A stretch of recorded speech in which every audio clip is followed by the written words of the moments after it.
یہ زندگی میں وہ ٹائم ہوتا ہے، اور پردیس میں رہنے والا اپنی زندگی دے کر پیسہ کماتا ہے، اور جب پیسہ آ جاتا ہے زندگی نہیں رہتی۔ آپ کے ماں باپ نہیں رہتے، آپ کے بچوں کا بچپن نہیں رہتا، آپ کی بیوی بوڑھی ہو جاتی ہے، آپ کے دوست یار آپ سے جدا ہو جاتے ہیں، آپ اپنا علاقہ، خوشی غمی سب چیزوں سے دور ہو جاتے ہیں۔ آپ کی زندگی صرف ایک پیسہ کمانے والی مشین، بلکہ اے ٹی ایم مشین بن کے رہ جاتی ہے۔ آپ مہینے کے مہینے اس سے پیسے نکالتے ہیں اور گھر بھیج دیتے ہیں، یہ آپ کی زندگی ہے۔ پردیسی بندہ جب 1 2 سال بعد گھر واپس جاتا ہے تو اسے سب کی شکلیں تبدیل ملتی ہیں، بچے بڑے ہو گئے ہوتے ہیں، جو جوان ہیں وہ بوڑھے ہو گئے ہوتے ہیں، اور اس سے بڑا ظلم کیا ہوگا کہ وہ جب واپس آتا ہے ملک سے، آتے ٹائم گھر والوں کو کہتا ہے اچھا میں چلتا ہوں، 2 سال بعد فلاں مہینے میں آؤں گا۔ اس سے بڑی زیادتی اور کیا ہو سکتی ہے؟ اتنا مجبور ہے کہ 2 سال بعد اس کو آنا ہے، وہ اپنی مرضی سے آ جا بھی نہیں سکتا۔ اچھا، جب ہم پردیسی چھٹی جاتے ہیں تو گھر والے بھی مہمان کی طرح ٹریٹ کرتے ہیں، آپ کی صحیح غلط ہر بات مانتے ہیں کہ 10 15 دن کے لیے آیا ہے، جو کہتا ہے سن لو، اور دوسرا پیسے بھی تو دیتا ہے۔ میں نے بہت سارے پردیسی لوگوں سے ڈسکس کیے ہے، جب وہ 30 35 سال گزارنے کے بعد ملک واپس لوٹتے ہیں تو ان کے بچے بھی ان کی عزت نہیں کرتے ہیں، کیونکہ انہیں آپ کی عادت نہیں ہوتی ہے۔ وہ کچھ دن بعد کہنے لگے کہ ابا باہر ہی ٹھیک تھا، ہر وقت روکتا ہے ٹوکتا ہے، یہ نہ کرو وہ نہ کرو۔ بیوی بھی اب اتنی عزت نہیں کرے گی کیونکہ آپ بوڑھے ہو چکے ہیں اور پیسے بھی نہیں کماتے۔ یہ ساری چیزیں اتنی جلدی آپ کو ہضم نہیں ہوں گی، کیونکہ جب آپ پردیس سے آتے تھے تو آپ کو منسٹر جیسا پروٹوکول ملتا تھا، جو اب واپس آنے پر نہیں ملے گا۔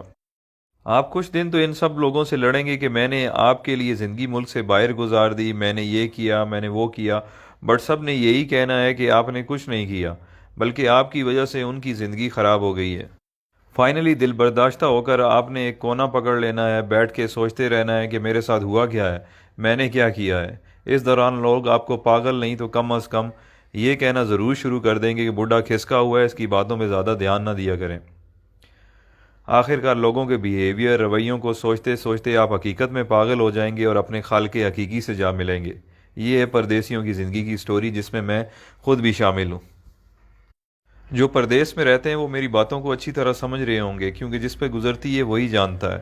اب آپ مجھے بتائیں اچھا فیصلہ کیا ہے؟ ایک طرف پیسہ، صرف پیسہ اور صرف پیسہ ہے، اور دوسری طرف زندگی جس میں ماں باپ ہیں، بچے ہیں، بیوی ہے، دوست یار ہیں، اپنا ملک ہے، سب کچھ ہے۔ اللہ تعالیٰ نے ہمیں اتنے عظیم لیڈرز دیے تھے جن کی وجہ سے ہمیں اپنا ملک مل گیا، بٹ اس کے بعد بدقسمتی سے ہمیں اتنے بے ضمیر لیڈرز ملے ہیں کہ ہم اس ملک میں رہ نہیں سکتے۔ ہمیں کام کے لیے، روزگار کے لیے ملک سے باہر آنا پڑتا ہے، جبکہ ہمارا ملک وسائل سے مالا مال ہے، بٹ ہم پاگلوں کی طرح جیے فلاں بس نعرے لگانے کے قابل ہیں، اور یہی ہماری اوقات ہے۔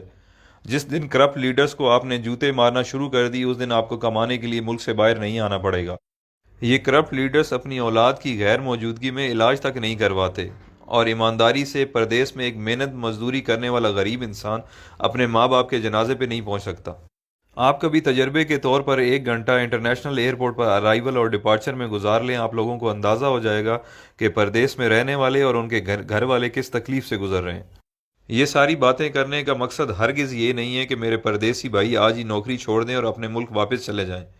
میں صرف یہ سمجھانا چاہتا ہوں کہ آج سے پلاننگ کریں اور باہر رہتے ہوئے کوئی چھوٹا سا کام اپنے ملک میں شروع کر دیں، تاکہ کچھ عرصے بعد اپنے ملک واپس آنے کے قابل ہو جائیں۔ آئی مین کہ اتنے وسائل ہو جائیں کہ آپ واپس آ جائیں، کیونکہ 30 سال بعد بھی آپ کو پاکستان واپس جا کر کوئی نہ کوئی کام کرنا پڑے گا گزارا کرنے کے لیے۔ تو آج سے کیوں نہ شروع کیا جائے؟ سب سے اہم چیز جو ہے وہ ہے آپ کی ڈائریکشن۔ فار ایگزامپل، آپ پنڈی کی طرف منہ کر کے چلنا شروع کر دیں اور آپ کی خواہش کراچی پہنچنے کی ہو، آپ جتنی بھی جان مار لیں آپ نہیں پہنچ پائیں گے، کیونکہ آپ کی ڈائریکشن غلط ہے۔ تو سفر شروع کرنے سے پہلے اپنی ڈائریکشن درست کریں۔ آپ جیسا سوچیں گے، جیسا چاہیں گے، اللہ تعالیٰ اسی سے آپ کو نوازے گا۔ تو بڑا سوچیں، بڑا خواب دیکھیں۔ جب دینے والے نے کوئی حد، کوئی پابندی نہیں لگائی تو ہم خود کو کیوں لمیٹڈ کریں؟ بزنس ہو، ایجوکیشن ہو یا نوکری ہو، سکسیس آپ کو اس فیلڈ میں مل جائے گی، بٹ دیکھنا یہ ہے کہ جس کی جستجو آپ کر رہے ہیں یا جو خواب آپ دیکھ رہے ہیں اس کی اہمیت، ویلیو کیا ہے۔ اگر آپ کی خواہش پڑھ لکھ کر سرکاری نوکری کرنا یا ٹائی والی نوکری حاصل کرنا جسے آپ وائٹ کالر کہتے ہیں، یا آپ بزنس اس پرپس کے لیے کر رہے ہیں کہ چلو سکون ہوگا، کچھ کام نہیں کرنا پڑے گا، تو بھائی آپ کے خواب بہت چھوٹے ہیں۔ دنیا میں بہت کچھ ہے۔ کام ایسا سلیکٹ کریں کہ اگر آپ منزل پر پہنچ جائیں تو آپ اپنے اور اپنے گھر والوں کے ساتھ ساتھ خاندان، محلے، گاؤں، شہر اور معاشرے کے لیے فائدہ مند